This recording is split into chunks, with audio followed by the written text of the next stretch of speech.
وَإِذَا سَمِعُوا مَا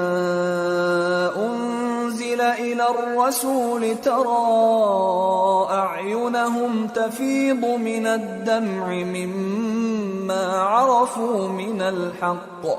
يَقُولُونَ رَبَّنَا آمَنَّا فَاكْتُبْنَا مَعَ الشَّاهِدِينَ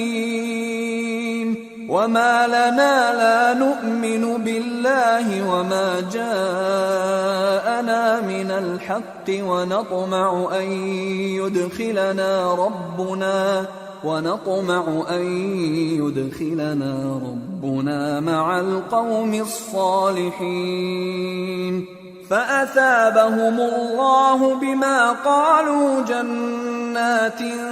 تجري من تحتها الأنهار خالدين فيها وذلك جزاء المحسنين والذين كفروا وكذبوا بآياتنا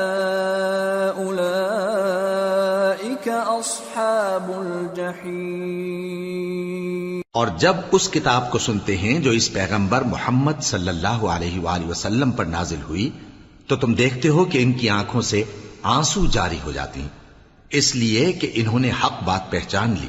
اور یہ اللہ کی جناب میں عرض کرتے ہیں کہ اے پروردگار، ہم ایمان لے آئے سو تو ہم کو ماننے والوں میں لکھ لے،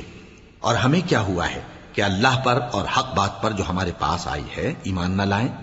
اور ہم امید رکھتے ہیں کہ ہمارا پروردگار ہم کو نیک بندوں کے ساتھ بہشت میں داخل کرے گا۔ پس اللہ نے ان کو اس کہنے کے سبب بہشت کے باغ عطا فرمائے جن کے نیچے نہریں بہہ رہی ہیں، یہ ہمیشہ ان میں رہیں گے، اور نیکوکاروں کا یہی صلہ ہے۔ اور جن لوگوں نے کفر کیا اور ہماری آیتوں کو جھٹلایا وہ جہنمی ہیں۔